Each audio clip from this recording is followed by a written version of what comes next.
It's showtime, folks. Welcome in. Chasing Big Joe, 102.5, 106.3, The Game here on this Friday. We are live and in living color at Kitchen Notes at the Omni Nashville Hotel. Chase McCabe, Dr. Crane, Nick Frazier with you.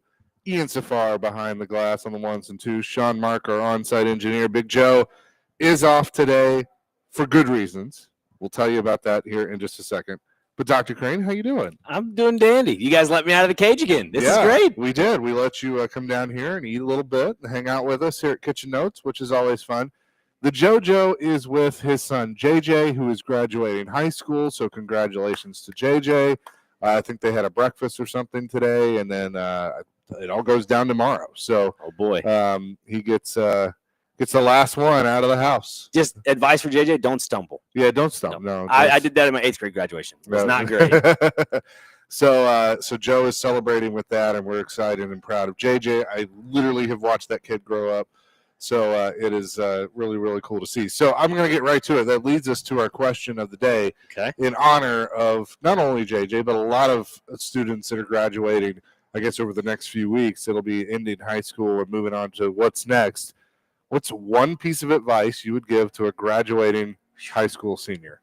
Man, there's so much. I have a few that I could throw out there. My best advice is when you find where you're going to live in college, whether that be the dorms or an apartment or whatever, don't get one next to a fast food place because you will not put on the freshman 20. You'll probably put on like the freshman 40. Yeah, the freshman 40. That sounds about right. For me, I didn't have that luxury. Like I told you before, I did the community college route. Yeah. So I lived from home and I commuted every day. But there were some fast food joints that were around Columbia State. I was like, that's tempting. Taco Bell, one of my favorites. It's right there. Yeah. It's right there. Another one is do not let – look, we've all had young love. We've all been there. Do not let a boy or a girl that you may think you have feelings for at the time decide – life-changing steps for you. Yeah. Because it's probably not going to go the right way. Now, you're not going to listen to that right now if you're 18 or 19 years old. Trust me, I get it, but I'm just telling you, don't let that decide your future. They call it puppy love for a reason. You outgrow it. Yes. You outgrow it. So that's our question of the day. 615-737-1025. Your advice for a graduating high school senior. That is our phone and text line driven by WilsonCountyHonda.com. Robbie Stanley is going to join us from our morning show at 9:30. We'll get some advice from him because I'm sure he has good ones. And then we'll talk a little hockey. I mean, the Stanley Cup playoffs have been really compelling. Get into some Preds with him. Chris Sanders at 10 o'clock today. I get his thoughts on the Titans schedule and all of that. And, with you on the show, we'll even hit a little Nashville SC today. They're in action this weekend. And I'm going to my first game of the year. So I guess it'll be my first game in the B.J. Callahan era. You'll like it. Yeah. Yeah. You'll be so enamored into watching. You're like, wow, this is not like Nashville soccer of old. This is fun. Yeah. So looking forward to that. But, we've had a few days to kind of react to the schedule, and now things shift into the off-season program. We'll get some OTAs coming up in a few weeks, a mini camp. And, look, training camp's going to be here before you know it. The summer does fly by. Oh, yeah. There'll be about that 6 weeks of a dead period where everything's off. But now is the opportunity for Brian Callahan and his coaching staff to kind of get everybody together and start learning the new schemes and the new players and obviously the new quarterback. Yeah, and there's a little merit to something I'm about to bring up. I think I brought it up maybe last Saturday or something like that. When Brian Callahan was in Cincinnati, they gave Joe Burrow the playbook before the draft or around that time frame, and kind of do the same thing with Cam Ward. I think there's some merit to that, to the fact that maybe the Titans are actually on the right step. They're in the right direction, that is, because there are a lot of people out there that are probably still thinking, oh, same old Titans. They're going to be a below 500 team. They're not going in the right direction. I think they are. They're taking the right steps to do the right thing for the future. Yeah, no, I think so too. And, it's kind of like we talked about yesterday in looking at the schedule of, I think right now this is probably a 5-win football team. That is an improvement over last year. And so then it's okay.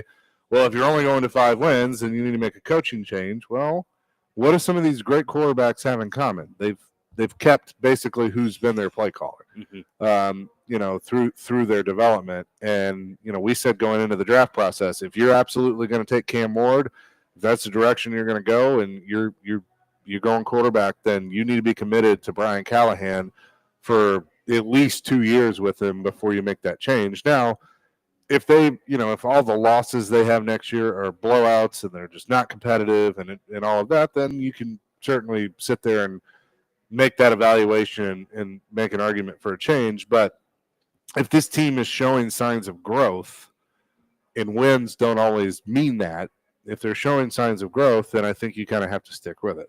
Yeah, you're right on that, Chase. And people don't like that. People don't want to hear that. But. Yeah, I think people are, like I've mentioned before in years past, microwave society. Everybody wants that win now, now. I want to be up at the top with everybody else. Give me the 10-7 year.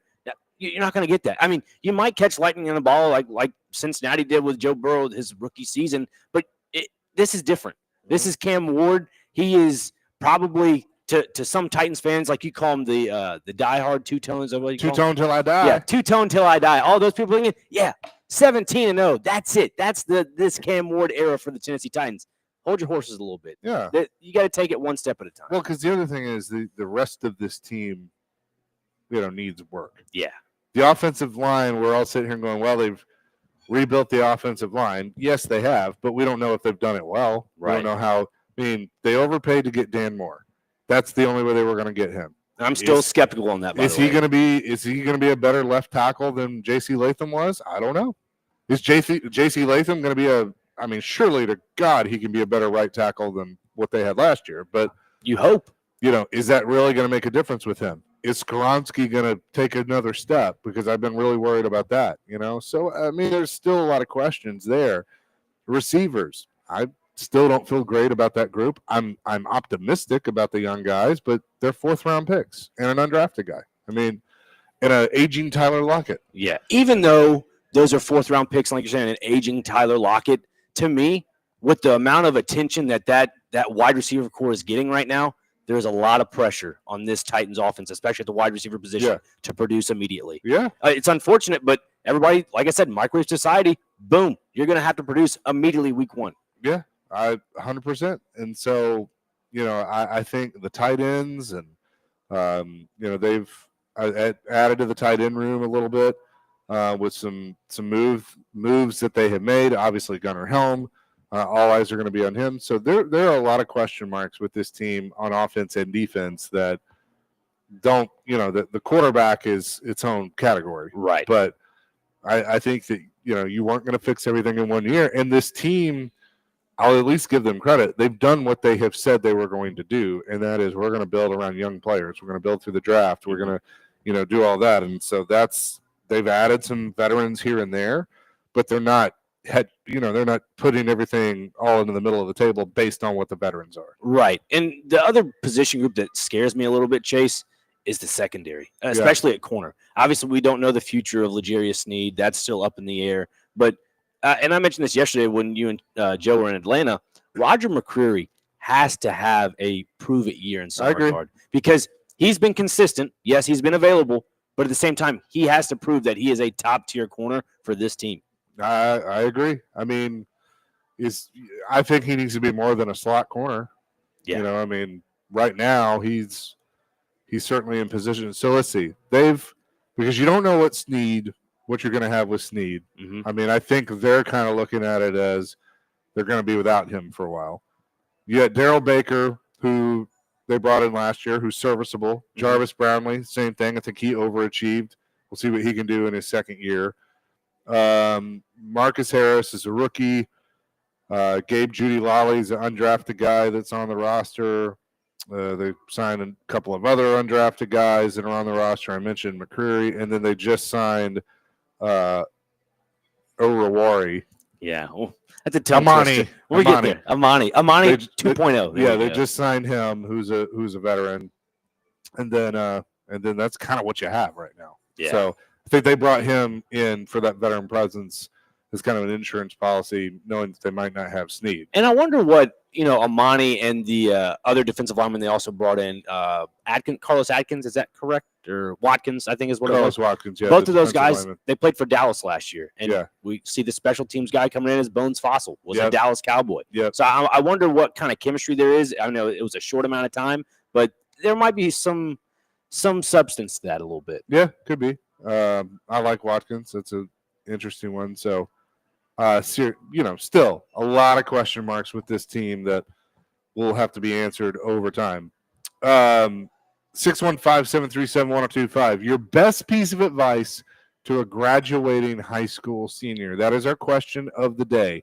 And we got a few answers here that we'll get to coming up next. But text those in, call those in honor of Joe's son graduating and all the other high schoolers that are graduating out there. That is our question of the day. We're live today at the Omni Nashville Hotel at Kitchen Notes. It is Chase and Big Joe with Dr. Crane in today on 102.5, 106.3 The Game.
Classic song from a classic movie, Chasing Big Joe, 102.5, 106.3 The Game here on this Friday. We're live at the Omni Nashville Hotel at Kitchen Notes. Our question of the day, your best piece of advice to a graduating high school senior.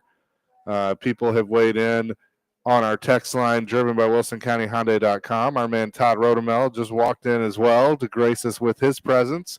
Good old Todd. We love Todd. He's the best. No JoJo today. He's with his son graduating. As he should. Joe's be, getting yes. his diploma too. Yeah, Joe's finally graduating, so we're proud of him as well.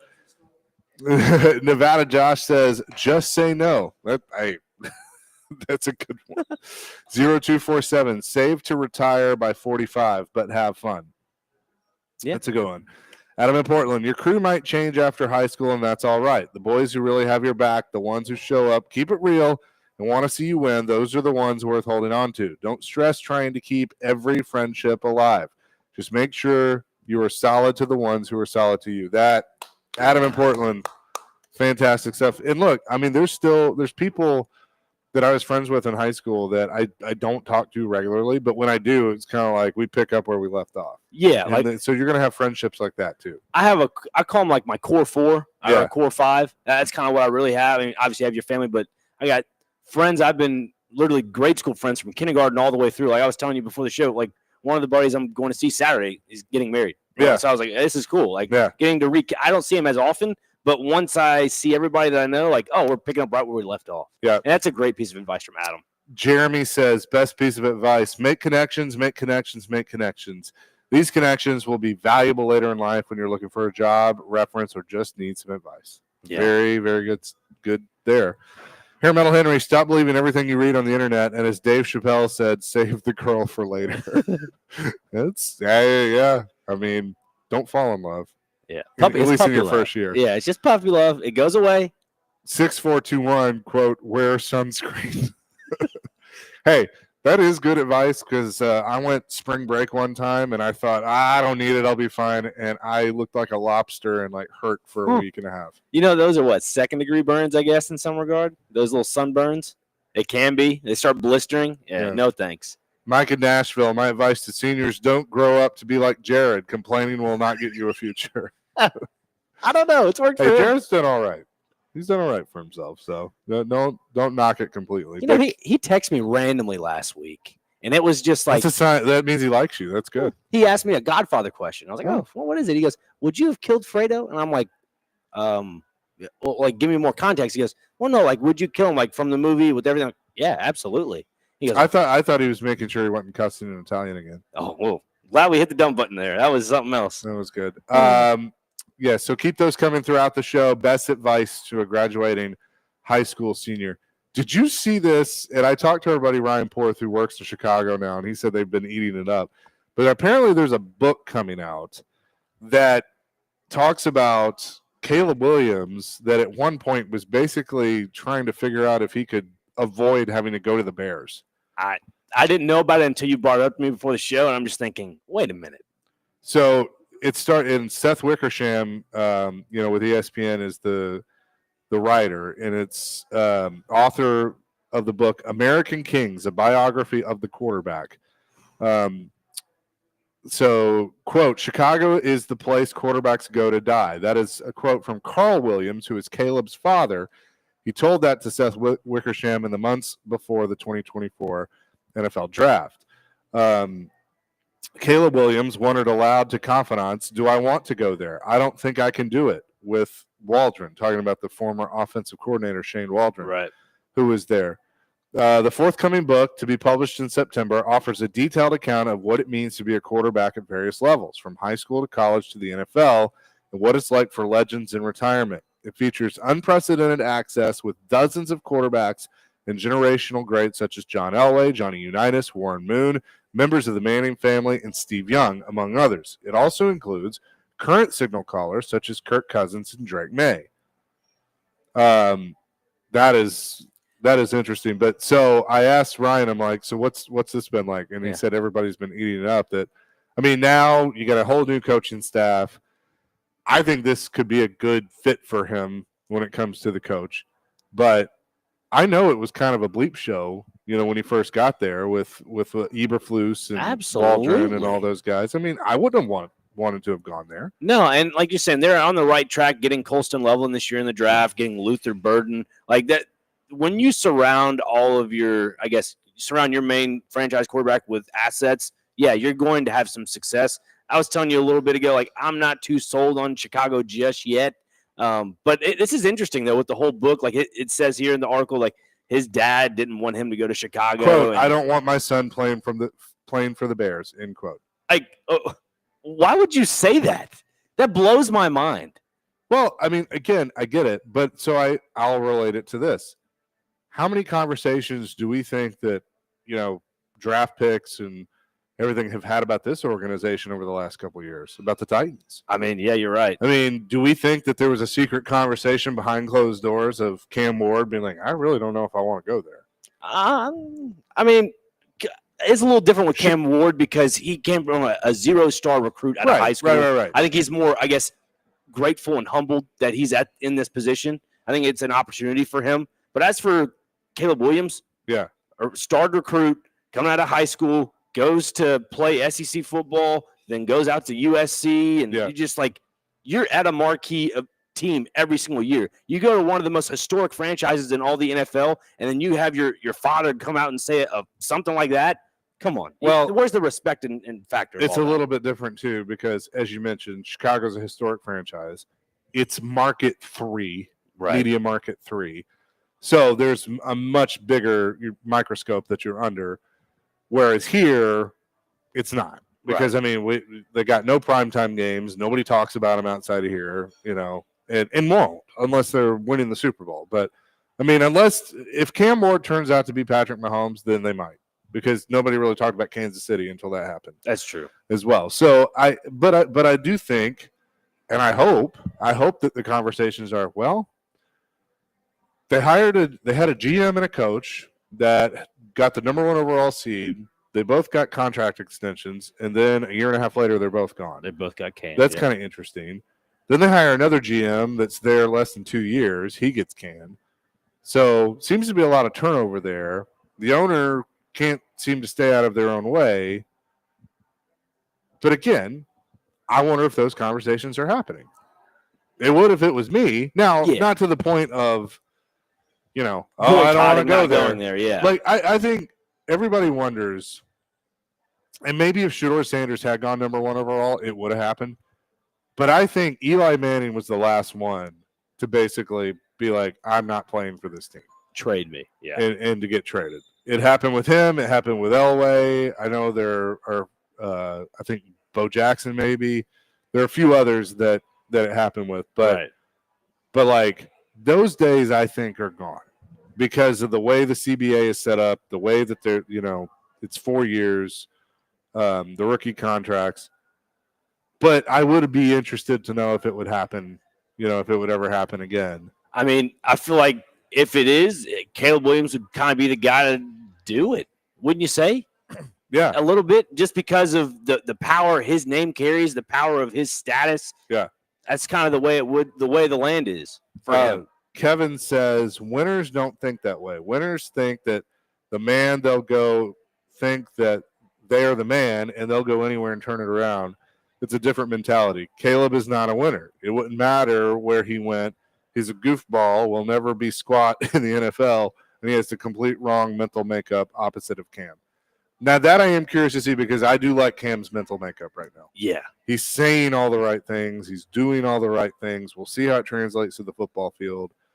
But, to your point earlier, I think his mindset was, well, hey, nobody wanted me out of, in college, so I'm going to go prove myself. Like whoever selects me is going to be very happy that they selected me. Right. I mean, him making that comment during the workout when he looked over at Callahan and said, I'm solidifying it for you. Mm-hmm. I love that. Yeah. And it goes to show you, too, that when you have a guy that hustles like that and you compare him to a guy like Caleb Williams, who I wouldn't say has been hand-fed for the most part, but things have been catered to him. No, but they're different. Yeah. Yeah. And so getting to that point of Cam Ward, I think with his wide receiver core, and then you look at Caleb Williams with his wide receiver core now, to me, I think if Cam Ward outperforms Caleb Williams just statistically, comparison paper on paper, I think you got to give the upper edge to Ward for being a better quarterback.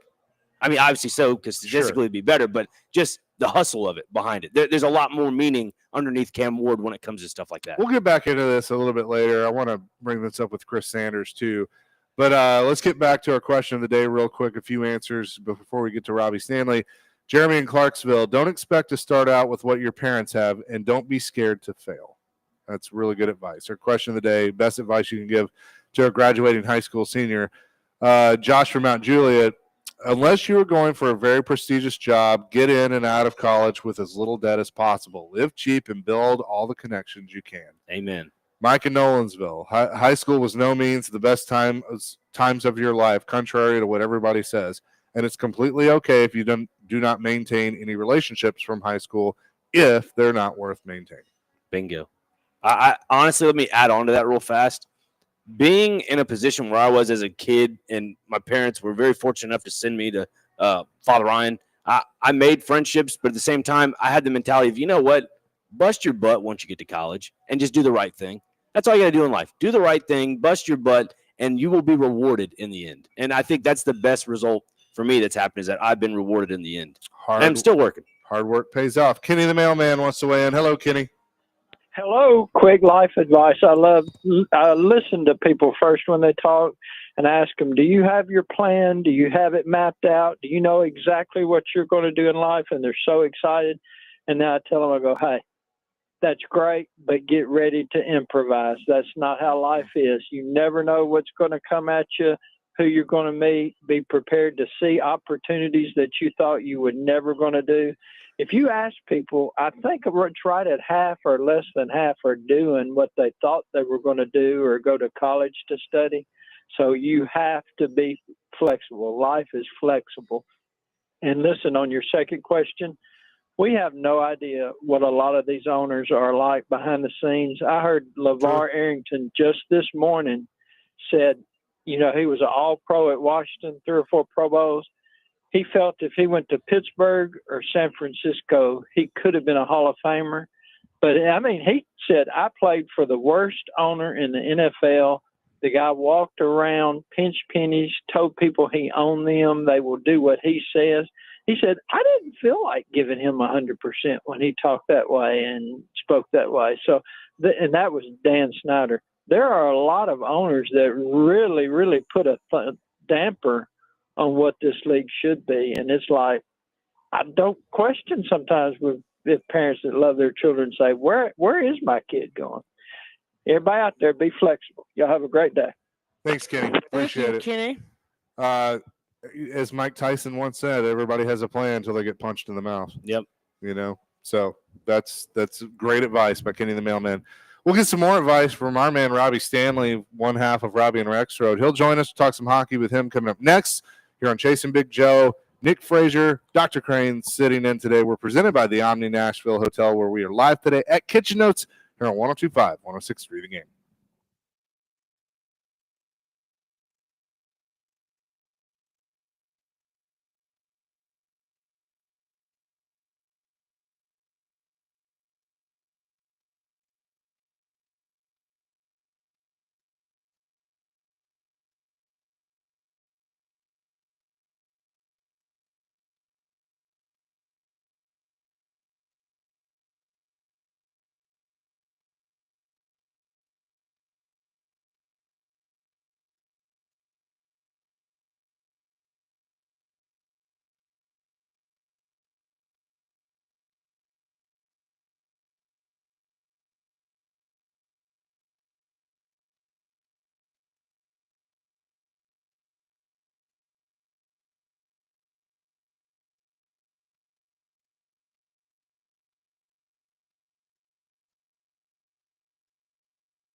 Chasing Big Joe, 102.5, 106.3, the game here on this, what is it, Friday? Yes. I literally woke up this morning and I was like, what day is it? Yesterday I thought was Friday the whole day because Yeah. nobody was at the office. I'm like, oh, okay, yeah, this would be a cool day. Is Robbie in studio? Oh, okay. All right. We say hello now to Robbie Stanley, one half of Robbie and Rex Road. Mornings from 6 to 9 here on 102.5, 106.3, the game. Robbie, I want to start with this. Best piece of advice you have for a graduating high school student? I would say your life is only just beginning. Most of what you think is really important right now really isn't all that important. And college is not for everybody, so don't be pressured into thinking that it is. Those are my three things right off the top of my head. I'm glad you brought that up because that is very, very true. And I've said this before. If I could go back and do it all over again, I probably would have, because I ended up taking time off anyway because I had to, because school was not my strongest thing. I did the same thing. It's okay. And if I could do it all over again, I would have gone and just worked for Dad for a year or two. I knew what I wanted to do, but I had to get in the right mindset of school, and then I would have done it a lot better, I think. Well, I just think there's always this pressure on a lot of kids nowadays that you have to go to college and you have to do this. Yeah. I'm not saying college is like useless or anything. I mean, there are plenty of people that go to college and have really positive experiences, and it's the right thing for them, but it's not the right thing for everybody. So, sometimes I think we lose sight of that. You and I have texted a little bit during, watching some of these Stanley Cup playoff games, but I got to tell you, I have been thoroughly entertained by these playoffs. I mean, there are obviously some series that are better than others. Washington gets eliminated last night. We'll talk about that. But this Dallas-Winnipeg series, even though if you've looked at it, it's appeared one-sided, it's still been fun to watch.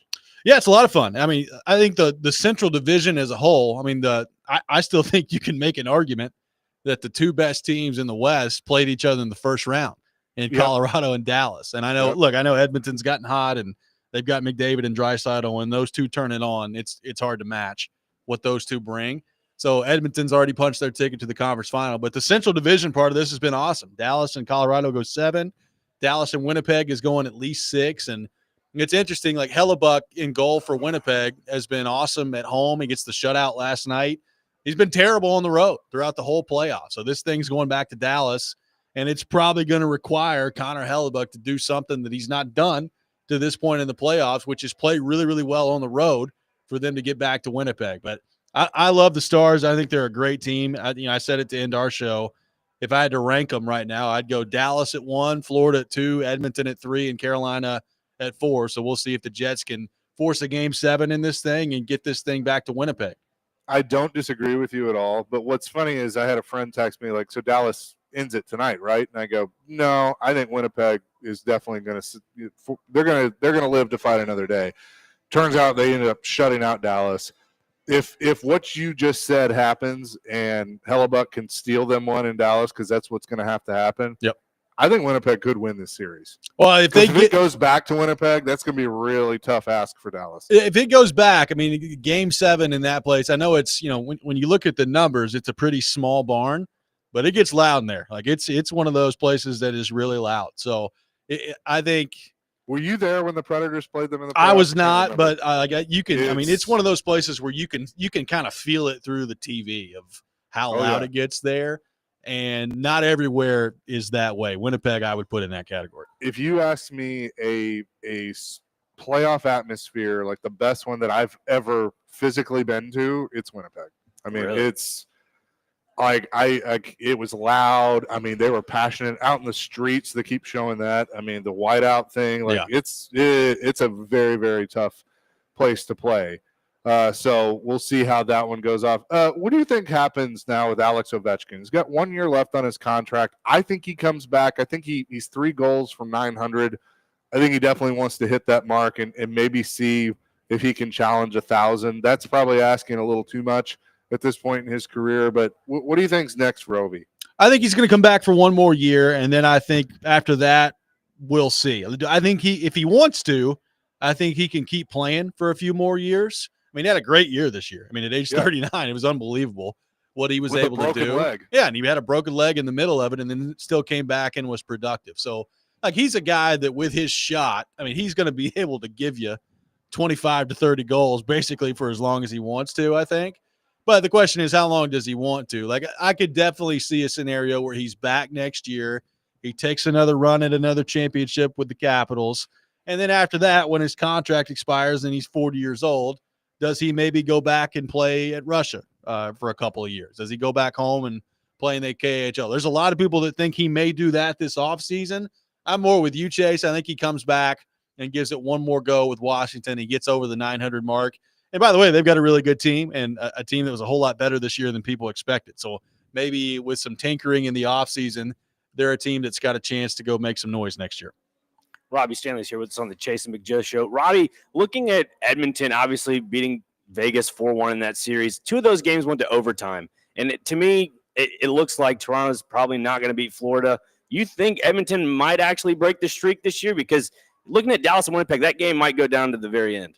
Well, I do think they've got a shot. Like, at some point, Edmonton has got McDavid and Draisaitl, which when they're on, maybe the 2 best players in the world. I mean, McDavid definitely is. I think when Draisaitl's on, he's probably in that conversation for the 2nd best player in the world. So, I mean, common sense tells me that at some point with those 2 guys on your team, with as close as they've been, that they're going to break through and they're going to win a championship. And maybe it's this year. Now, I still have big questions about Edmonton's goaltending.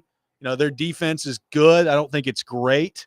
But when you have McDavid and Draisaitl that can just go off at any time, you're going to give yourself a chance. That's why if it gets there and Dallas and Edmonton is the matchup in the Western Conference Final, to me that's really interesting because I think you've got what would be the best overall team, in my opinion, in Dallas taking on the best 2 players in Edmonton. And Edmonton got the better part of that last year. They won in that matchup last year. And I think Dallas is better this year than they were a year ago. So I'm interested to see it. But yeah, at some point, with as great as Connor McDavid and Leon Draisaitl are, they're going to break through. Whether or not it's this year, I don't know. But I think when those 2 guys are at their top level, they're pretty much impossible to contain.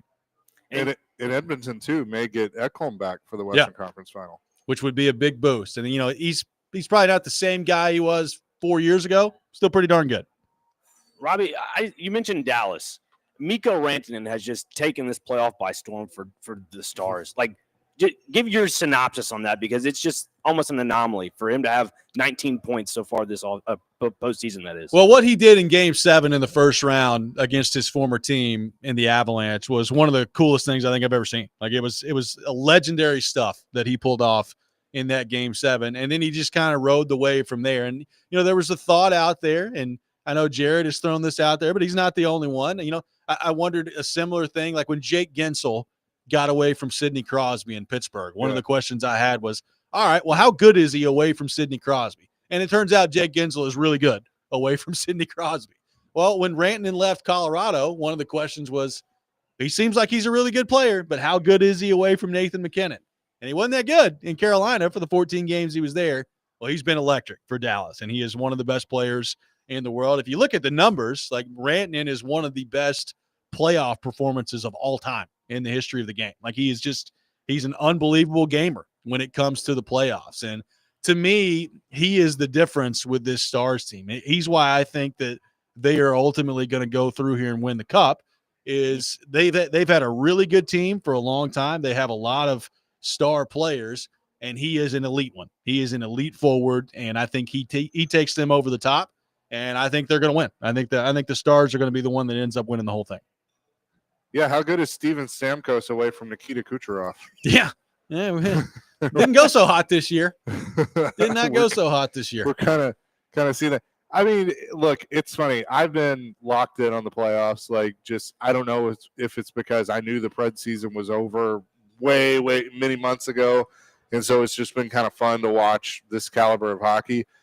But watching Granlund get a hat trick the other night and Duchesne and what he's done with the Stars, obviously that's been a really good fit for him. It is frustrating as a Predators fan and somebody that covers the team to see that. But, the hope is that maybe this was just an anomaly and you kind of reset and things get better next year. Well, I think the Stars are a perfect example of like how to layer your team. I mean, they've got a lot of really good veteran players. And they've had some young players that have come in and have made immediate impacts. and I've said it before. I said at the moment that Duchesne signed in Dallas, like it's a great move for him because he doesn't have to be the guy there.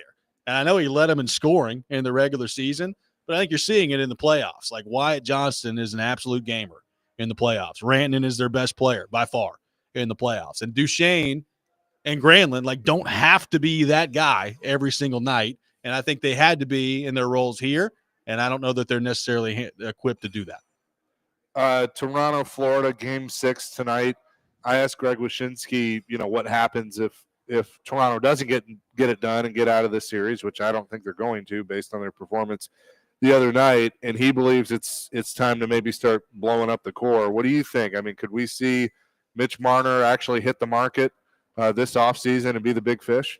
Well, I think Marner's gone no matter what. I think at the end of this, even if they go on to win the championship, which I don't think is going to happen, I mean, he's just going to command so much money that I think if you're Toronto, you probably just got to let him go at that point. But especially if they lose, like if you're him, I mean, you could kind of see it in his face when every time it gets brought up.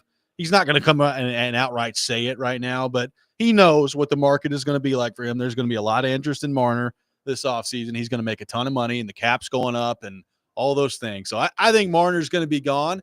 I think the question beyond that is, Matthews has not been great in this series, and you got to get that guy who I still think is a franchise elite level player.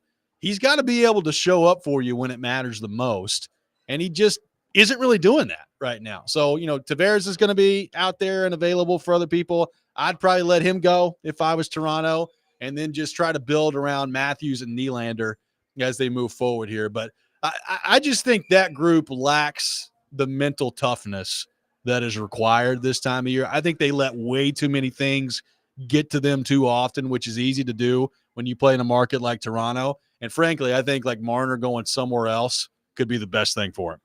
Well, look, I think if you moved that team to Hamilton for a year, it probably would have taken some of the pressure off. Yeah. But can you give a public service announcement to Preds fans that the two gentlemen that you just named, Mitch Marner and John Tavares, will not be coming to Nashville and that they don't need to? Well, and I don't think you want him to at this point. Like Marner's a great player, and Marner's going to be, I think, a really good player in this league for a long time. I still am not convinced that he's made of the right stuff come playoff time, and he's going to cost a ton of money. And frankly, you just went through that last offseason. Like, let's see if you can maybe put together a trade or two this offseason and maybe not go too hot and heavy down the free agent pool this year. Last one for you. We're kind of in that quiet time when it comes to the Predators. Barry Trotz did kind of leave it open when he made it known that Brunette was going to be back, that there could be some changes on the coaching staff. Do you believe that? Do you think that there actually will be some changes on the coaching staff, or do you think that was just, answering a question? Oh, I think that absolutely could happen. I mean, there are some very intriguing names that have been former head coaches that are out there and available that you could bring in to change things up. And look, we've seen Andrew Brunette kind of chip away at this, right? Like, he brought in Derek McKenzie with him his first year, and then this past offseason brought in Darby Hendrickson. Like, Todd Richards right now is the one guy that he basically inherited. So I don't know if it would be as simple as moving on from Richards and bringing in somebody else, or if you're just adding another coach to the bench that you've already got. I'm not sure exactly the approach that they would take there, but I think it was probably more likely than not that they bring in somebody else this offseason. It'll be interesting to see. Robbie, thanks so much. Enjoy your weekend, and we will talk to you Monday starting at 6 a.m. Thank you, fellas. Appreciate it. Robbie Stanley, one half of Robbie and Rex Road, weekdays from 6 to 9 here on 102.5, 106.3. The Game also covers the Predators and does a great job with pre and post on the road and NHL.com. We'll react to some of that, get some of your thoughts, and then back to our question of the day, which is, what is the best piece of advice you can give to a graduating high school senior? I want to tell you that Vandy continues their series. They got the win last night against Kentucky. This afternoon, pregame at 5:45, first pitch at 6 o'clock. You can also listen on the Game Nashville app and theGameNashville.com.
You talk about graduation. Everybody knows this one. Little Green Day. Was this what album was this? It says Nimrod on here. Nimrod. Yeah, that was it. Yep.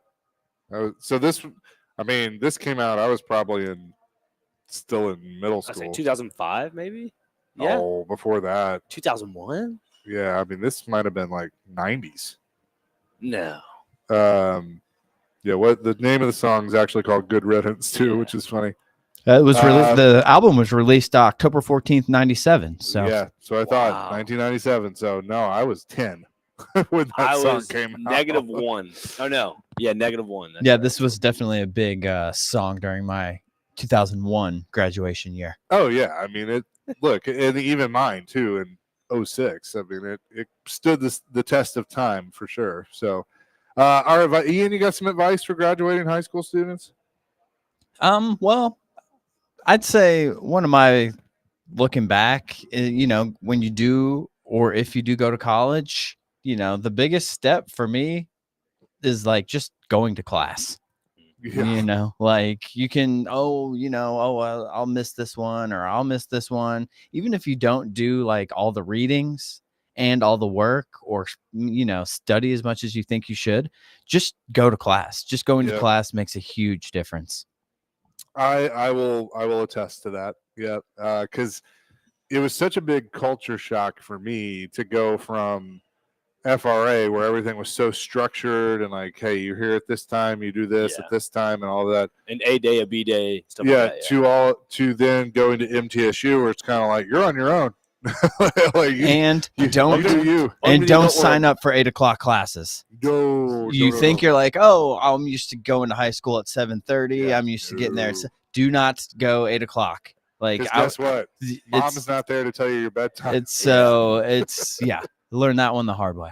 Yeah, no, I did that my first semester.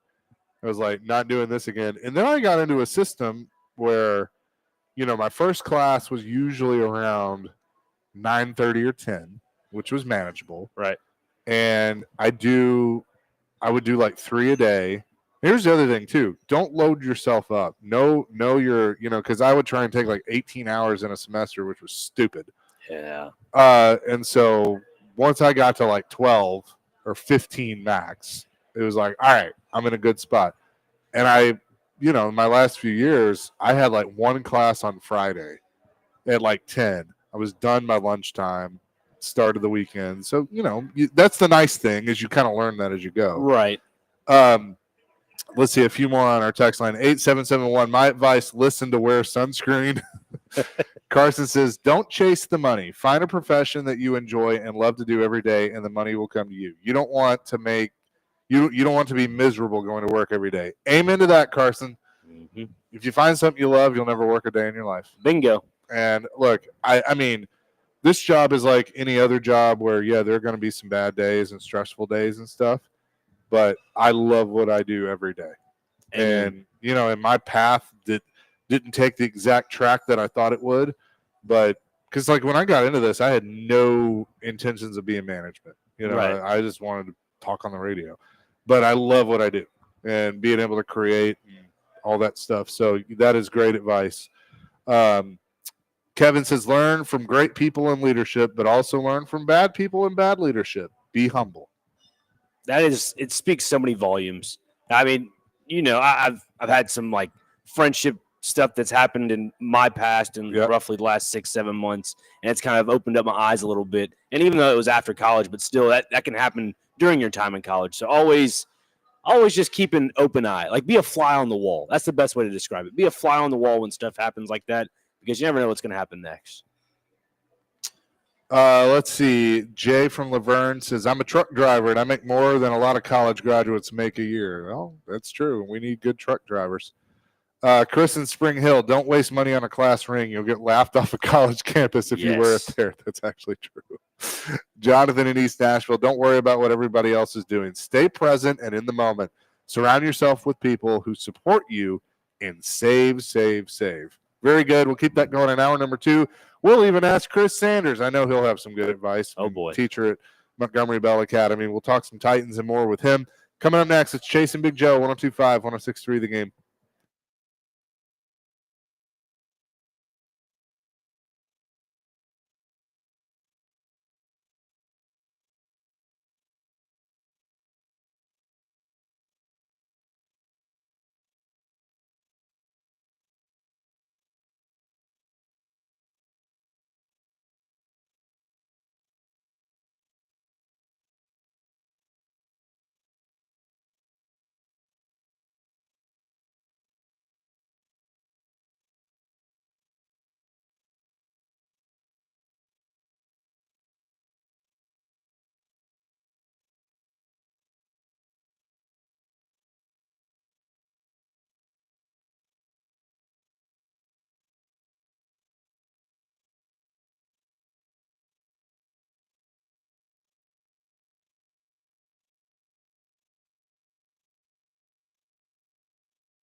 Hour number 2, Chasing Big Joe, 102.5, 106.3, The Game on this Friday.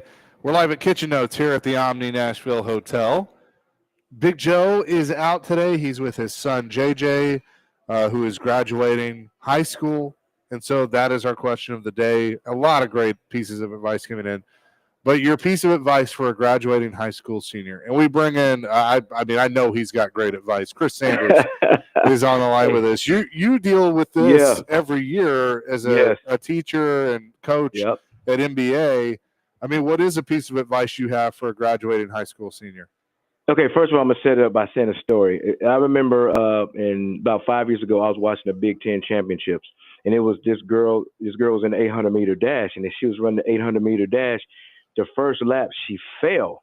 And I looked at her face, and she had a choice to stay there or get up. But what she did, this is the cool part, what she did is she got up, and she didn't just finish the race. She actually came back and won. So the piece of advice that I would give people that's graduating, sometimes life you're going to fall. Sometimes in life it's going to be hard, but get up and finish the race. That's the piece of advice I would give, to some people that's graduating. So I was going to save this for the end of the show, but I'm going to bring this up with you because I think you're the perfect because I just love these conversations that we have. Thank you so much. You know what I am grateful for in my life? Yes. The advice that I didn't listen to and I learned the hard way. Oh, because man, I'm not the man I am. I'm not the person I am if I don't make those mistakes. You were just talking about you have to fall. Yeah. If you don't do that, you don't learn. You know what I'm saying? Man, let me tell you something. I'll be the first person to say I made a lot of mistakes, but the good thing about it is you learn from the mistakes. And the thing about it is, and I'm not trying to preach or anything, but the one thing I've learned is understanding God's grace. And the reason why I understand God's grace is because when we fail, when we make mistakes, and we make bad choices, His grace is waiting for us. So, the most times I've ever learned is when I fall. But the thing about this is when I fall, I get back up and I learn so I can be a better man. But then here's the better advice is when you fall and you're at the bottom, you got to have somebody to walk with that really loves you for you, that loves you at your worst. And my wife, Faith Sanders, is listening right now. She saw me cry. She saw me have tears. But what she did is the woman that she is she said those encouraging words to breathe life into me. So that's why I love coming on this show, Chase, is because we get a chance to not just talk about football and talk about Cam Ward. That's absolutely great. But to breathe life into you and breathe life into these listeners. That's why I love doing this show, man. Hey, I'll just say this. Faith is the best thing that's ever happened to you. It is. And I'm going to tell you why, because you're right. And I'm not just saying it because we're on the air. It's because, I've been through some bad relationships. I've been through some relationship where people said that they care, but the only time they care is if I'm pulling out the wallet, and I say that respectfully. I'm not but my wife loves me regardless, just like this morning. I'm not just pumping her whistle, but, I was just kind of like, a little down this morning. What did she do? She said, man, get your daughter up. And what she did, instead of saying, come on, man, you got to be, man, you quit being soft.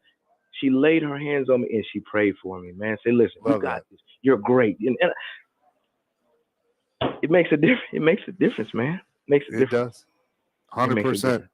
Yeah. 100%. Chris Sanders can I say one more thing on that too? Of course you Last can. thing, and I'll be quiet. And just like we talk about football players having great teammates, and we have one of the greatest teammates on 102.5 is Derek Mason. Derek Mason knew I was going through some trials and tribulations a long time ago, and he wasn't just my teammate then, he was my teammate off the field. So I want to give a shout out to my man D Mace. D Mace is, he's a great man. The best. He is the best. Chris Sanders is with us. All right, now we'll talk a little football. The Titans schedule comes out. Yeah. I'm okay opening on the road because it's probably going to be Cam Ward's first start. Right. And it takes away a little bit of the pressure of being at home. Do you agree or disagree with that? It just depends on where it's at. You're going to the Mile High City. You're going to a hostile environment. You're going to a situation to where, the altitude is crazy. And I know they say that's a myth, but it actually is. So he's got to be ready for all those elements, not just elements of the weather of, breathing and being in shape. But, man, you got to deal with the orange crush. You got to deal with the fans just going crazy. And then you got to deal with a situation to where it's the first game of the season. So everybody's going to be hyped. Everybody wants to start off fast. So the pressure is going to be intense, him going into the Mile High City. The one that worries me is this stretch starting with week 4 at Yep. Houston, at Arizona, at Vegas, 3 Yep. road games. Now, Houston obviously has won the division, but Arizona and the Raiders, not great. They're Yeah. kind of in the same position you are, but still, that's a lot of travel that you're going to have to deal with. That is a lot of travel, and the thing about it is that's why it's so important for the Tennessee Titans to get up to a fast start, because you won't look up and you're in the same situation like you were in last year. To all of a sudden you start off bad, then now you're playing catch up. So if they start off, winning these first couple of games and then go on that stretch and at least with 1 or 2 of those games, then now you put yourself in position to make a run for the playoffs. But if you start off with 0-1, 0-2, 0-3, 0-4, then all of a sudden you get to that stretch where you got to play 3 road games. Now the pressure's really on your quarterback. The pressure is on Brian Callahan, because if Brian Callahan doesn't have a great season, then now the pressure is, are we going to find another coach? All these crazy things that could possibly happen. So it's important for them to start fast and then win that stretch when they go on the road. Chris Sanders with us here on the Chase and Big Joe Show. Oh, Chris, my guy! what's going on, Chris? How you doing? I'm not behind the board He today. didn't have a song for you, but Yeah. Oh, my God. I'm not a Joe Dubin. I'm sorry. Can't No, do you're that. good, man. You're But good. you talked about pressure, and to me earlier in the show, I was talking to Chase. The wide receiver core for this Titans team, I feel like Oh, from my a fan base gosh. standpoint, there's a lot of pressure on them to produce early. Currently on the roster, there's 13 of them, right? And you have 4 Yeah. or 5 tight ends. There's a lot of, I guess, weapons for Cam Ward to choose from. I guess from that point, where do you go from here when you have all this depth on the wide receiver core before the season? How do you think that is all going to play out? I think it's going to play out pretty good, because here's the thing that I love about the receivers that they have. They have a couple of veteran guys that I really, really love. They got Calvin Ridley, got Tyler Lockett. You got Van Jefferson. You can say he's a veteran, but he's kind of been injured. But you got a slew of receivers that can actually play. But here's where the pressure is going to lie. I don't think a lot of pressure is going to be on Cam to make the team, because everybody knows he's going to make the team. But you got 15,655 receivers vying for 6 spots.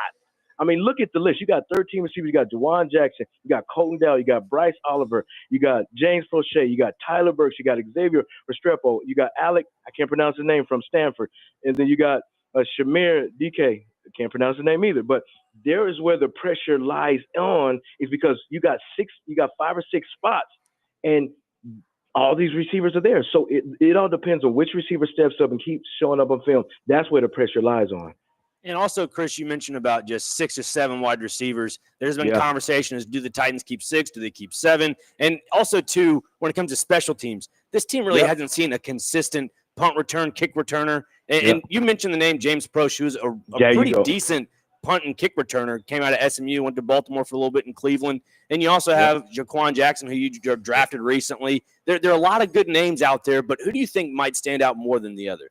I think you just said the name James Prochet. I mean, he's been around. He played with the Baltimore Ravens last year. But I think, this is just my opinion, I think some of the odd guys that are going to be out, I think it's Colton Dell and Jaquan Jackson. Because you look at Jaquan Jackson last year, he has the speed, he has the talent, but you can't have turnovers in this league. And then you got Colton Dell that shows some glimpse of he can do some things, but you're consistently hurt and you're consistently inactive. So it's going to be interesting. And I don't know what they're going to do with the kickoff returner. You're going to put Traden Burks back there. You're going to put Tyler Lockett back there. I mean, even Xavier Restrepo. I don't know what they're going to do, but it's going to be a lot of competition in that area. But at the end of the day, when you're talking about keeping a certain amount of receivers, you got to make the coaches make.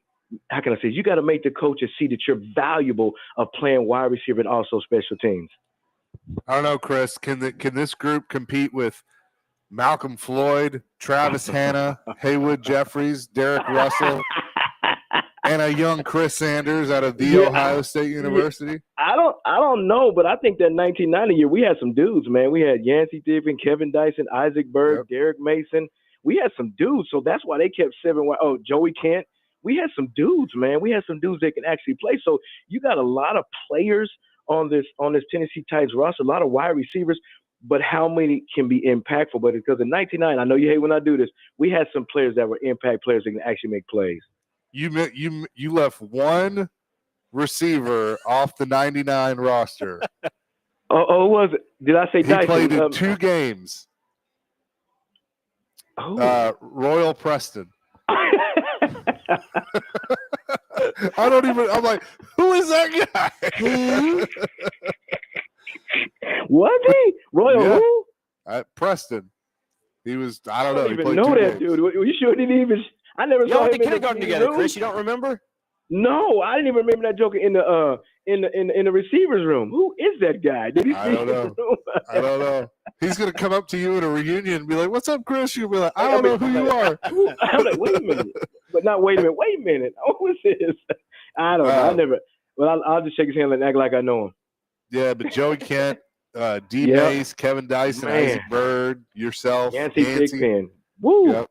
You had Yep. to fight. I mean, we were all good, so you couldn't let nobody go. And then, you got Isaac Bird that really wasn't drafted come in and just balling. He weighed about 105 pounds. He looked awful in his uniform, but I'm telling you, it was that dude could play. And you had D Mason. When I watched him run routes, probably one of the best route runners I've ever seen. Just come in and just dominate. So we had some great players, man. I loved Isaac Bird. Isaac You know, Bird was one Isaac of my Bird. favorites. But his celebrations were too long, though. I mean, especially when we score in the Atlanta game and he's doing the bird and everybody dats him up and we look back, he's still doing it. Like, come on, man. Come on, we gotta go. Come on, we gotta got go a off game, the field. man. Chris, always enjoy Yes, it, my sir. friend. Have a great Thank you weekend. so much. You and Faith, and we'll talk next week. Hey, thankful for y'all too, man. Y'all have a great day. Absolutely. Chris Okay, Sanders, bye-bye. forever Titans wide receiver, joining us here on the program. I forgot to ask him about the Chicago thing, but that's okay. But we'll get back into that we were talking about earlier and kind of where this team is from here. Plus our question of the day. A lot of you weighing in on this, and I'm really glad that it's taken off. Best piece of advice that you can give to a graduating high school senior. We'll get to that and much more. It's Chasing Big Joe with Dr. Crane in today at the Omni Nashville Hotel, 1025, 106.3 The Game.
very appropriate song for our question of the day.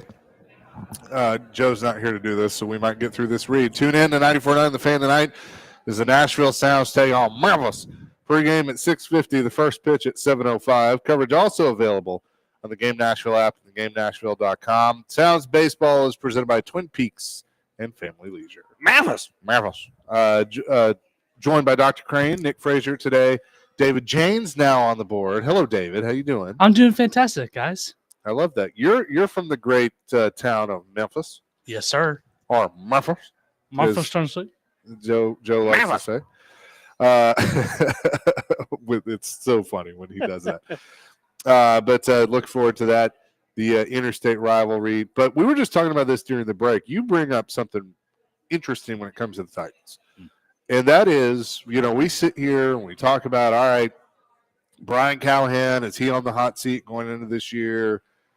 But what about Denard Wilson, the defensive coordinator? Now, if Callahan gets fired, the whole coaching staff is gone. Right. We know that. But let's say that everybody's happy with the development of Ward and the offense, and so Callahan's good, but the defense continues to be a little bit of a question. I mean, there were times last year where I was like, yes, this is the guy. I like him. And then there were times where I'm like, I don't know. Yeah, and two, you could look at it from a the number standpoint. They were ranked 30th in the NFL, allowing points per game, something like that. Ranked second in total yards allowed per game at 311. Passing yards allowed per game, 117. Like that, all that sounds terrible. Like to the point where you have a defensive coordinator who is gung ho about having guys in your secondary that need to tackle, that need to be able to wrap up, traditionally. Well, if you don't have those guys, if you're short in depth with all that, somebody has to be the culprit, and that'd be Denard Wilson, unfortunately. So I feel like we're talking about earlier that they are building through the draft, yes, but if you're going to be more offensive heavy and you kind of only grab one or two pieces in the draft when it comes to defensive pieces, then you're gonna something's gonna have to give, and I think it would have to be the defensive coordinator by default. That is, yeah. No, I don't think it's crazy to think that way. I mean, getting to the quarterback has to. Now you got to have the horses to do that, and I don't think they have a very good pass rush right now. We'll see what Oladejo becomes, but he just started playing that position, about a year ago. And some may look at it as a huge risk, which I'd say so. If you get a second early round pick, yeah. I mean, you're looking at a guy that's barely played the position, and you spend a second round pick on him. And say if he doesn't have the production you need out of the gate, yeah, that's another mark against Denard Wilson. That would be. I don't mind Winston, the safety. I actually think that was a good flyer to take. Yeah. Oladejo, I'm nervous about. Now, we could sit here mid-season and he's got 6 sacks, and we're like, all right, yep, they obviously know more than we do, but who knows? I mean, they got to be able to get pressure to the quarterback. But I do think it's interesting to bring that up. Of is Denard Wilson in that category? Again, the whole coaching staff is on the hot seat, right? I mean, they're certainly thinking that way, but I think he's definitely got to show out. And look, he was a rookie play caller last year. I recognize all that.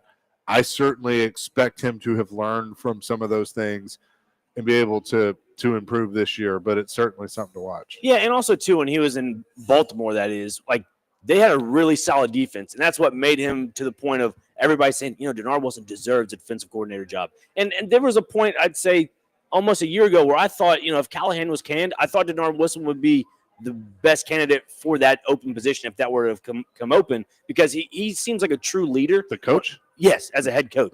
Yeah, I'm just saying if Callahan were like an interim. canned, as an interim. I feel like Denard Wilson is a true leader when it comes to stuff like that. But unfortunately, you look at the production that's been with the Titans defensively, it's not been great. Yeah. And that's why I'm kind of hoping things are better for the Titans defensively. That's why I think the secondary, especially like a guy like Roger McCreary, needs to step up, and also maybe a guy like Gabe Jeudy-Lally to step up as well. There's just a lot of missing pieces on the defensive side of the ball, and when you put too much attention, like I'm saying, I'm trying to target in a circle, but when you put too much attention on the offense and not a lot on the defense, it to me, I am extremely nervous. It reminds me of the rookie season with Cincinnati when it came to Joe Burrow. They had a lot of production offensively. They scored, 27 odd points on average almost. And defensively, they were, I'd have to go look it up again, but they were almost giving up 20-something odd points, almost the same amount they were scoring. And so if that's the route the Titans are going to go, it'll be fun. But because that's the thing, everybody's going to be so overwhelmed at watching the offense and how they'll be scoring a lot of points. But then they'll look at the scoreboard being like, oh, there's 20 points we've given up. Yeah. Is this the right direction? And that's where you might make a few adjustments defensively. Yeah, but I mean, I think here's the thing, that when you have so many holes that you have to fill, this is the position you're going to find yourself in. Yeah. And that's the position that the Titans have found themselves in, that it's like, well, they have to focus on the offense. Well, you need to focus on the offense because you're drafting a quarterback and you want to build around the quarterback. But then you also can't forget the defense because, like, the linebacker, who's playing linebacker? We still don't know. I mean, there's is some guys Cedric on the roster, Gray, but like, I mean, what is he? it's almost like looking at Cedric Gray, because going into that draft, when the Titans drafted him, I think it was a 4th round pick, if I'm not mistaken. Everybody thought he was Third, I think. third. Yeah, everybody thought he was the green dot linebacker, and maybe he is. I mean, we just haven't seen anything from him. He was injured going into, coming in with the Titans. You try to figure out, well, is he the true green dot guy? And it's time will only tell. Yeah. Unfortunately, They just got Anthony Orgy off waivers, who was with Vanderbilt, of course. Yep. I mean, who knew? They signed Cody Barton. I mean, they're trying to figure that out. You know. Yeah. So I mean, again, I think that it's about, for the coaches to be back, it's about, are you showing growth and improvement? Yeah. And the record doesn't tell the whole story of that. no. You actually have to watch the games and see if it's showing up on the stat sheet and Break down the things like film. that. How about that? 615-737-1025. Real quick, before we get our Nashville SC update, because that's what we're going to do next, let's get some more advice. High school students graduating, 0862. Don't downgrade yourself. That's very simple and very truthful. Mike in Lebanon, my advice, don't get married until you're 30 or 35 and make the most money you can in your 20s and invest it. Yep. Jeff said, guys, someone should address all students at every middle or early high school about how important, what a great resource high school guidance counselors are and can be to their future and success in life. Amen to that. That is very, very true. Jordan in Nashville, be open and continue to emphasize learning in all areas. Whether you go to college or don't, be focused on learning about the world, but especially yourself, so you have a better grasp on what you want your life to look like and your own happiness. Also, be smart, but don't be afraid to step outside your comfort zone and be okay when failure comes into your life. That's so true. All those are so true. Amen to that. Don't try to fit into a group you're not. That's something that Yeah. I've realized too. Don't try to fit Be into yourself. it. Yeah. Hair Metal Henry, on a serious note, the same thing I tell my daughter is be happy with who you are and who you are with and what you are doing, and you'll have a life. You'll have the best life. You can make money anywhere doing anything, but don't be miserable doing it. 100%. Mm-hmm. Couple more. Wes in Hermitage. Best advice for graduates as they move on. Sometimes they move to different areas. So always remember the yellow snow. It's not lemon. That's all. Thank you, Wes. Always good for a laugh.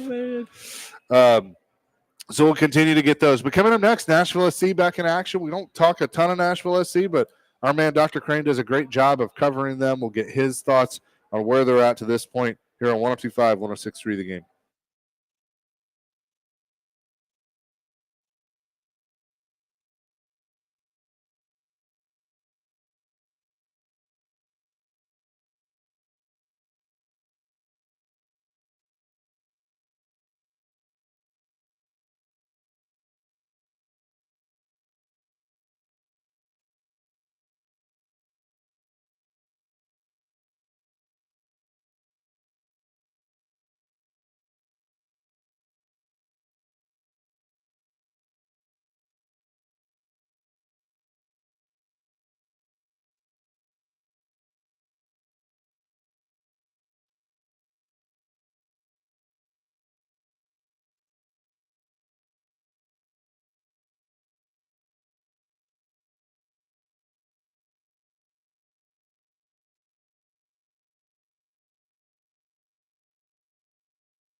Chasing Big Joe, 102.5, 106.3 the game here on this Friday. Another good one. Don't blink, Kenny Chesney. That is very, very true. We're live at the Omni Nashville Hotel, proud sponsor of this here radio program. David Jennings is hanging out at the Busy Bee Plumbing, Heating, and Air Conditioning Game Nashville Studios, home with a $99 yearly Beehive membership where the buzz is always about great service. Now, Nashville SC back in, I guess they've been in town. They played, was it Wednesday night? Tuesday Night. They beat the New York Red Bulls. It was 2-1. Wednesday. Yeah, it was. Or Wednesday. All my days are running together. I know, me too. And then coming up tomorrow night at Geodis Park, they will take on DC United. But look, you are a resident expert on Nashville SC, but it's been a pretty good year in the first full year of BJ Callahan as head coach. Yeah, I think 3 regulation losses, I guess, or 3 losses. Yeah, 3 losses for the most part. I mean, what Nashville SC has done, they've done it the right way. Bringing in a coach in the offseason, having a full offseason to kind of understand BJ Callahan's system, especially under new players like a guy like Eddie Tagseth coming from the Norwegian Premier League, Patrick Yazbek, who came in a little bit last season. But those 2 guys now are their, I guess, I'd call them their A group of midfielders. BJ Callahan uses a formation. It's like 4 at the back, 2 midfielders, 2 attacking midfielders, kind of as wingers almost, and then you have 2 strikers. One of them as a attacking midfielder, which is Hani Mukhtar, and then you have your number 9, Sam Surridge, who's up at the very top. Super Sam, baby. Some people call him the talisman, but they've been both leading the way with 6 goals. Yes, and a lot of people. Hani has a slow start almost every other season with Nashville, and nobody can really get a true comprehension of why. But he is starting to fall into, I guess, pockets. BJ Callahan describes the way this team plays. Everybody attacks, everybody defends. When they're in possession and they're attacking, they find little pockets in between the midfield line and in front of the defense line, the opposing team that is. And just Hani's able to just sit in those pockets and distribute the ball. Everybody's known, Hani Mukhtar as the guy that scores a lot of goals. Well, this season, he's become more of the creator in some sense. And he's able to dish the ball off to Sam Surridge and or dish it out wide to Jacob Schaffelberg, who's recently had some good run of form as well. So this team, like I said, is clicking on all cylinders. Exciting to watch. They're a top 4 team in the Eastern Conference. And I think we'll see some adjustments this Saturday when they play DC United for sure. Okay, explain this to me in the dumbest of terms possible. As someone that is a very novice, I'll go to a game just to go to a game, but I don't really know exactly what I'm watching. I get the basics of what I'm watching, and I think a lot of people, especially at this point now where Nashville SC is in their 6th year of existence, something like that you're still having just some, hey, you want to go to the game? Yeah, sure, I'll go check it out. What is the biggest difference in what Gary Smith was doing and now what we're seeing with BJ Callahan? I think the biggest thing is when Nashville scores a goal, they're not sitting back and defending the rest of the game, where it's boring soccer to watch. Right. It's like, honestly, it's like NHL hockey, where if you score, you're out hitting other players, attack. So, and that's a cool thing with Andrew Burnett and BJ Callahan is they have that Ginga pressing mentality, which comes from German soccer. Yeah. Once you score, you're out there attacking and defending, attacking and defending on their side, on the opponent's side of the field, not your own, the opponent's side. And so I think BJ Callahan has done a good job of breaking things down to the bare bones and saying, hey, everyone attacks, everyone defends, we build out of the back, but we're quick in transition. And I think that's what a lot of Nashville SC fans, the average Nashville SC fans, will enjoy to watch, is that this team's running up and down the flanks. You're doing this, your head's going left and right. Like, this is fun. Like, that's what you want to watch. So basically my takeaway from that is Gary was old school. Yeah, for the most part. And BJ is more new school. Yes. BJ, so thank you for saying new school. It's almost like BJ Callahan is creating his own category as a coach in world soccer. He was the interim coach for the U.S. men's national team. Now he is the club coach for Nashville SC.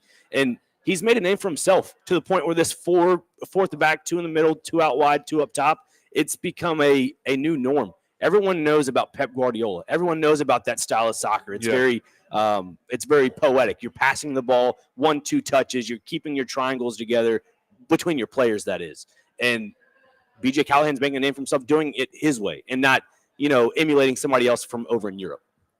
I just know about Total Football because Ted Lasso wanted to run it. Yeah, that's even better. Yeah, that's what I know about it.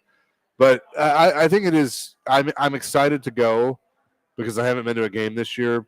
but based on everything you just said, because I want to see kind of what this new style of soccer that they're playing. I know it's not new, but like that No, Nashville you could SC say is it's playing. new. Yeah. That because I've seen this uptick with Hani Mukhtar, who I kind of felt had fallen off a little bit Yeah. last year, and now he's kind of back to how he was. Sam Surge the same way, and then you mentioned some of the new guys that they've acquired. I mean, this roster has had a lot of turnover in the last year or so. Yeah, and I'd say the most impressive thing is from someone that's covering this team now is that with Walker Zimmerman being out since the first time they played Charlotte a few weeks ago because of a head injury, and that's still status quo for the most part. He's still in the recovery stages of all that.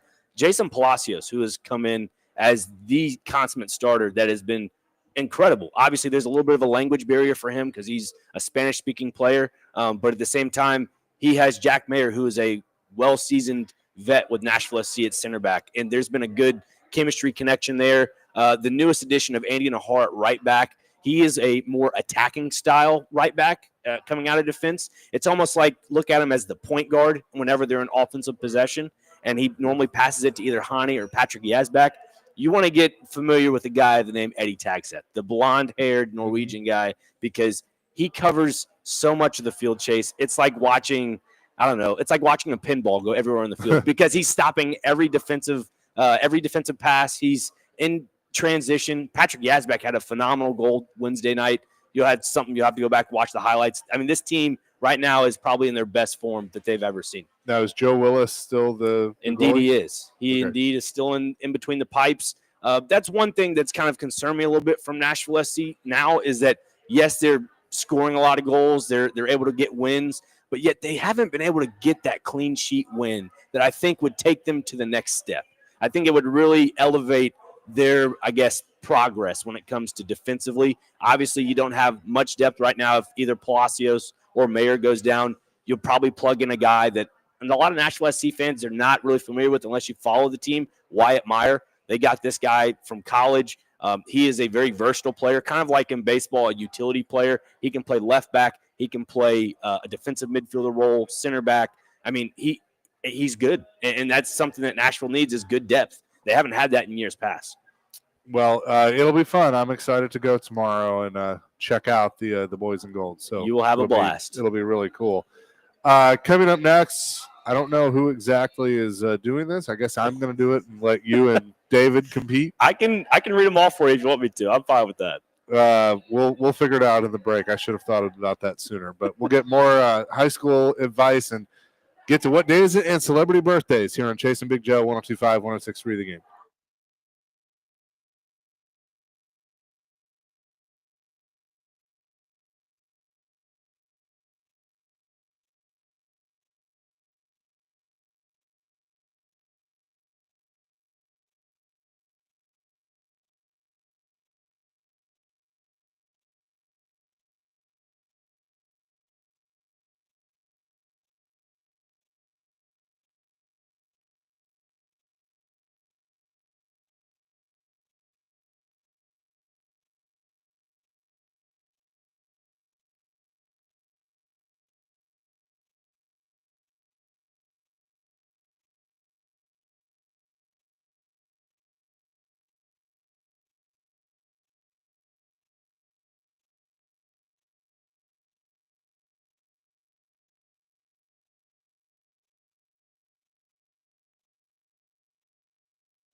Nashville's best deal of the week is Bavarian Beer House, conveniently located at Opry Mills Mall. Enjoy beer, food, music, and fun at Nashville's only authentic German beer hall, where it's Oktoberfest every day. Head to theGameNashville.com/deals to get a $50 gift card for only $25 to Bavarian Beer House while supplies last. Our advice for high school students graduating. I know a lot of that's going on this weekend, and I think some next. Joe is with his son JJ, who's graduating, and we've had a lot of good pieces of advice. Kevin in Florida, advice to high school grads: don't put mayo in coffee.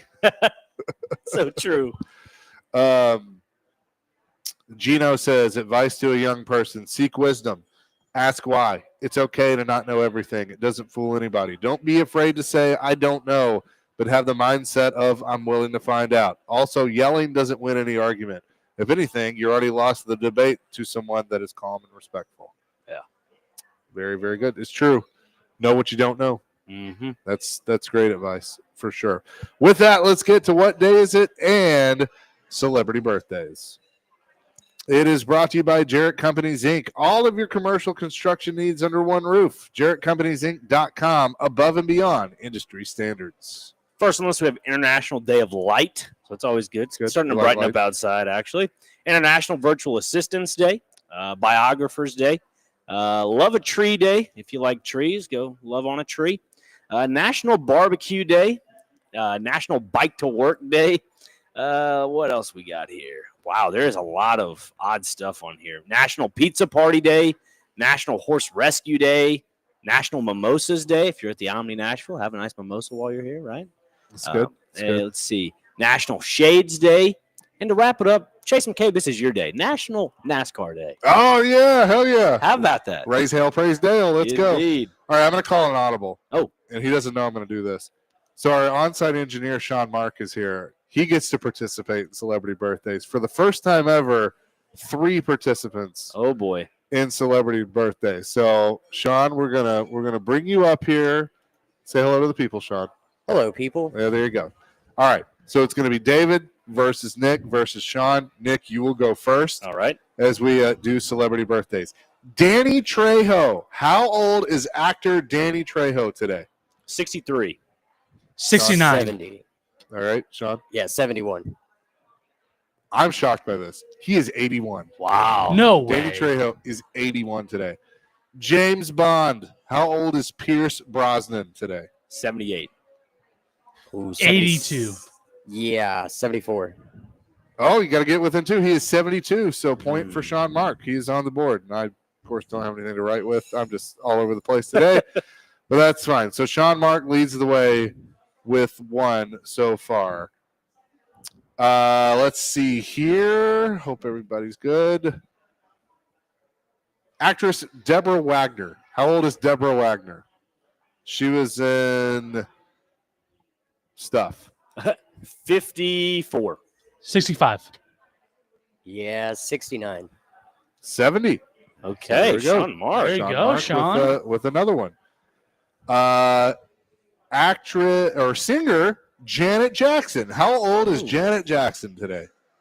Oh, 67. Janet, 58. Yeah, I'm going to say 63. 59. So David James is on the board. Let's go. Hey. Let's go. Good job, David James. Janet is 59 today. Actor David Boreanaz from the movie or from the TV show Bones. How old is David Boreanaz today? He was also a guest on Sleepy Hollow. 48. 54. I'm going to go 62. He is 56. So point Okay. for Sean Mark, who leads the way Look at this. 3-1. Dr. Crane's still trying to get on the board. That's all right. Let's see. Actress Tori Spelling. How old is Tori Spelling? 61. 90210. 48. 52. 52 exactly. Jeez. Sean Mark Running away getting with it on the board. I knew this was a good idea. Aha. Megan Fox. How old is actress Megan Fox today? 39. 40. Shoot. All right, 37 will go under. Dr. Crane is on the board. 39 exactly. Bingo. There you go. Back in the saddle. Who just sighed back there? Had to been Adam. Let's see. Don't know who that is. We'll try this one. Violinist Boyd Tinsley of the Dave Matthews Band. 63. 68. 58. Dr. Crane is the closest, 61. That's what I'm So, talking about. very Back good. in the saddle here. I feel like this might be in Sean Mark's wheelhouse. Bassist Chris Novoselic of Nirvana. How old is Chris Novoselic? 67. 64. 62. 60. Ho ho! There you go. So Taking running a away with it. 6 lead there. Get a couple more here. Actor singer Scott Reeves was in the show Nashville and also General Hospital.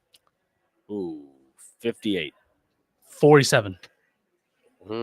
53. 59. Dr. There it Crane. is. Just getting into this. Striking distance. Let's see. Actor. Let's see. Let's see. Don't know that. Don't know them. Actor Karai Payton of The Walking Dead. I don't know if I'm saying their name right. 42. 55. 46. 53. David Let's James. go. Getting on the board here. Rapper Special Ed. Oh boy. 61. 62.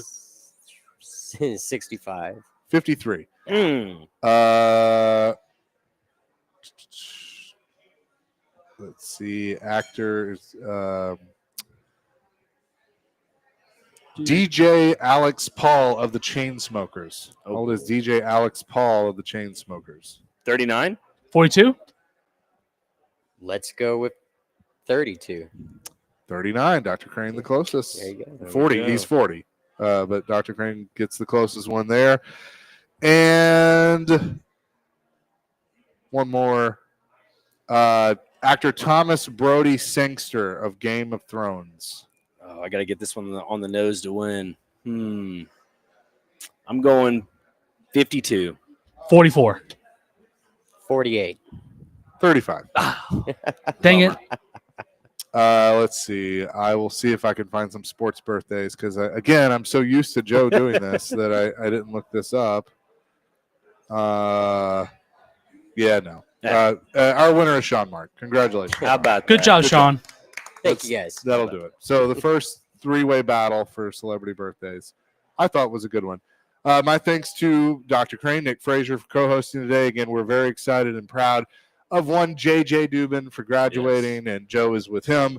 He'll be back on Monday. Thank you, Sean Mark. Thank you, David James. Thank you for all the great advice and everybody of participating here on the program. That will do it for our show. And again, to all our guys out there, if you're struggling, we're going into the weekend. It's a little cloudy, but if you need anything, you can always reach out to us or dial 988 on your cell phone because we need you. We love you. And more importantly, as Joe always says, God loves you. Let's be back at it Monday starting at 9. Oh, show. Thank you, Dr. Crane. DVD coming up next here on 102.5, 106.3 The Game.